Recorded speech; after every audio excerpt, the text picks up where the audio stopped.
Thanks for joining me in the shop again today, guys. In the throngs of another bow build, got another Ipe backed with bamboo going on here, and kind of making it as the answer to a bow that I had in another video where I was testing mass theory. Talked about how I would change some of the construction processes that I had used on that prior bow. If you'll recall, if you're keeping up with me, had a lot more reflex than deflex, and I have corrected that in this particular bow. Got a lot more deflex in here, such that the reflex is still visible, even at we're not quite to brace height, but we're awfully close. And so got that really tight string angle, and kind of discussed some of that in the design portion of that video and things that I would change. But I'm in the process of letting this set, come to the string, and this is the first time it's been brought to brace height, and I have encountered a common problem that I've seen questions out there for real regularly. Hopefully you can see it when I put it up to the camera there.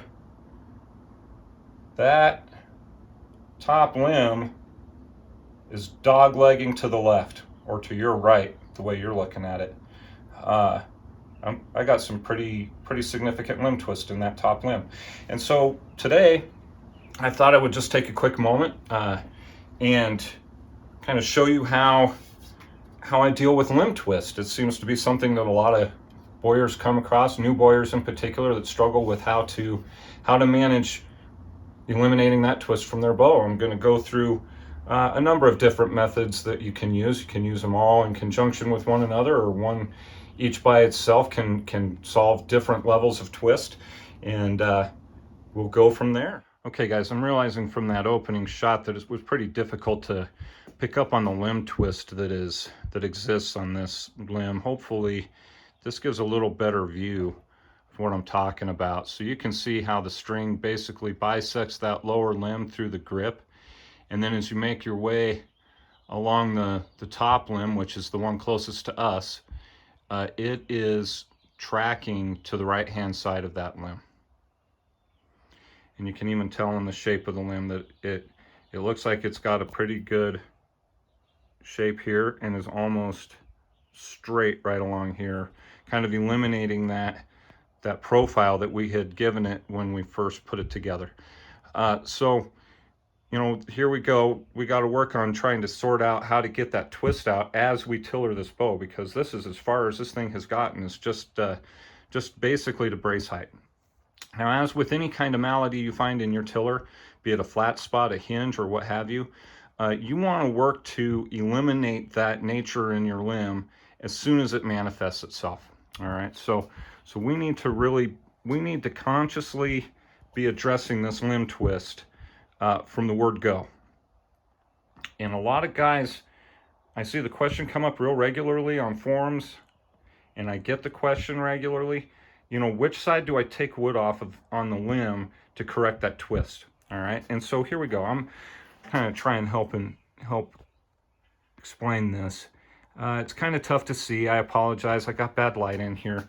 But when your limb is twisting off into like this direction, all right, that means that it's easier to bend this way than it is to bend that way. Okay, and so if we're looking to weaken something to get our string to bend in a particular direction, we want to go against the direction of the twist. So we are twisting to the right. We want to take wood off of the left. And so we're going to remove wood essentially along this side of the limb as we start to tiller. Okay, so hopefully as we're removing wood there, the limb will begin to track in that direction. Now, I'm not going to go through the whole tillering process with you guys. I've already got a video out on that. I'm just going to start tillering this bow. Understand that as I'm removing wood on my top limb, which is this limb, I'm going to be really kind of concentrating that removal here on this surface of the limb.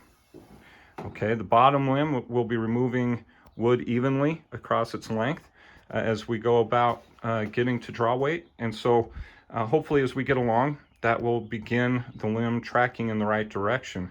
If it does, it's going to kind of hamper my ability to show you how to do some other corrections, but I'll still demonstrate some others. Now, some of you may be thinking that the easiest, quickest correction here, and you're not wrong in thinking that, is to just take wood off of this side of the bow, right? Just come out here and just remove on an even amount out to the tip here, and get the limb profile tracked back right. And that is a corrective measure that you can take on a slight twist, and this twist really is not all that major. And so we could go that direction, but I don't like to go that way right at the start.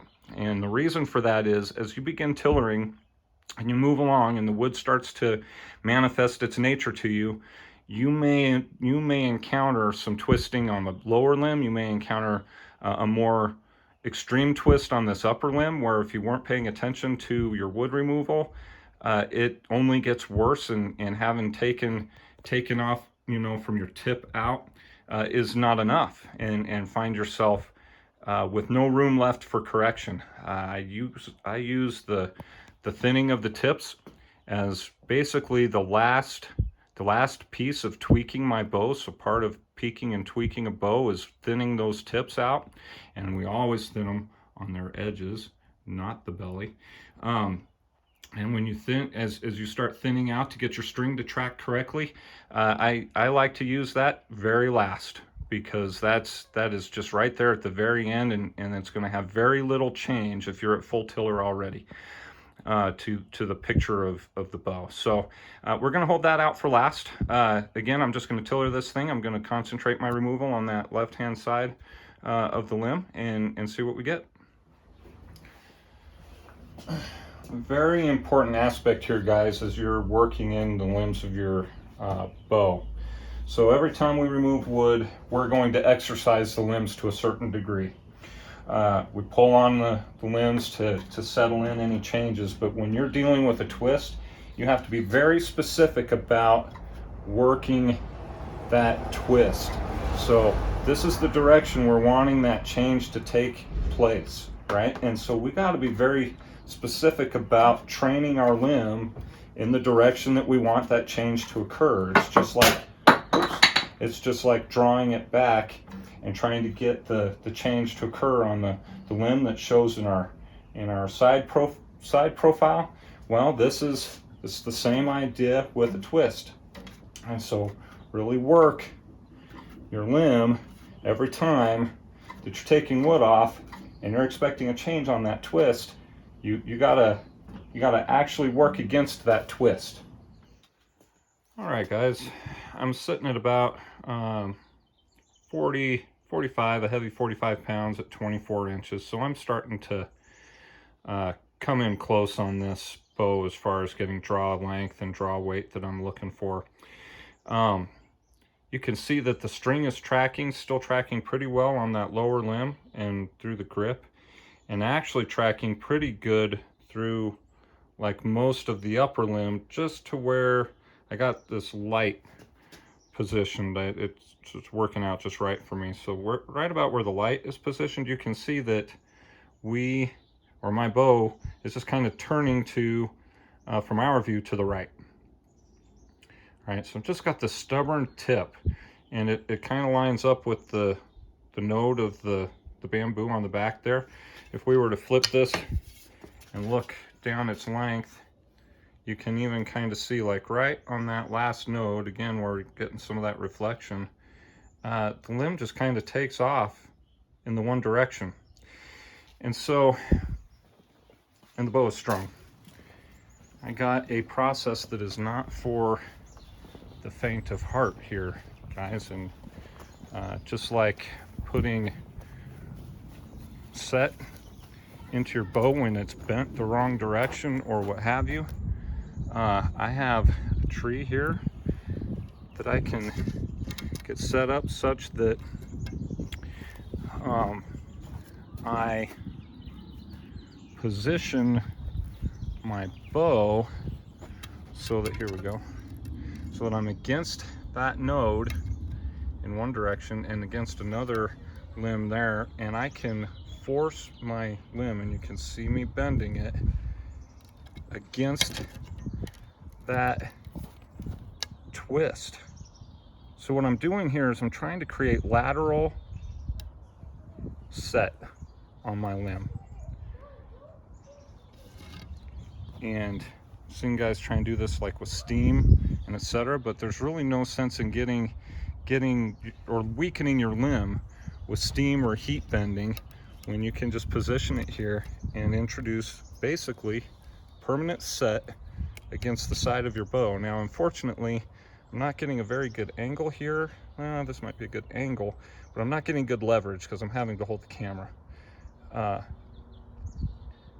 And putting just enough pressure on there to try and eliminate that bend. Now it's still there right now, but I'm going to do a little more work with it here and be a little more forceful with it, get it turning the way I need it to turn, and I'll come back and show you the results of that, because I'm getting to the point now where I need to start doing some work on the edges of these limbs and not the belly. So I need to make sure I've got that arrested as much as possible before I start that work. Okay, so after spending a fair amount of time trying to straighten that between a couple limbs on the tree, you can see that I have basically gotten it tracking even on the lower limb, most of the way through the upper limb, and now we are going to just do some work with thinning this limb basically from about here into the tip. But it's not going to take so much out of the tip. We know that we've made it to 24 inches now of draw weight, or 45 pounds and 24 inches. So we've only got 4 inches left to tiller. We're pretty close to home. It's close enough now that we can do our work just by tweaking that string over to the middle by taking material off this side. And so the way we want to go about doing that is taking the string knock and working more into the string knock to track the string back to normal, back to centered on the limb, and then we'll take off our wood on the edge of the limb there to match the string knock depth to the same as the other side. So that's how you measure that removal. But we are just slightly out, and we should be able to correct that. You can even see I got a little pencil line right there. It's about where I'm going to start to get things thinned out and evened up. So let me get on to that. So here we are, tillered to about 26 inches. The string is pretty well tracking center on both limbs. It's taken an admixture of work of working in this edge. So if you were to look at the before and after, you'd see that this tip is quite a bit thinner. It was going to be thinner no matter what. So that's part of the correction. It's bending nice and even from the fade out to the tip now. So we've eliminated that twist along its length, and then also as it narrows to the very tip, it also makes it a little easier to straighten it between two poles, let's say, kind of like what I was doing with the tree. And I kind of liken that to straightening an arrow. You just bend it in a direction that you need it to go until it stays. And as it's a little tougher on a flat limb, but as you start getting thinner and thinner, you get a little more bang for your buck when you use that method. So as I was thinning this down at the tip, I was at the same time kind of working it between those tree limbs to straighten it at the same time. And we have kind of finished out here where we're at now. So pretty much straight limbs throughout. And so I'll wrap up the tillering on this and shoot her in and be done. But the twist and misalignment has been arrested, and those are the three ways we go about doing it: removing wood from the right edge of your limb, actually reducing the offending edge of the limb, and then straightening it similar to how we would straighten an arrow, kind of introducing permanent set on a lateral plane to bring that tip into compliance. So I hope that you guys found this useful, and like and subscribe or ask any questions that you have, and I'll talk to you next time.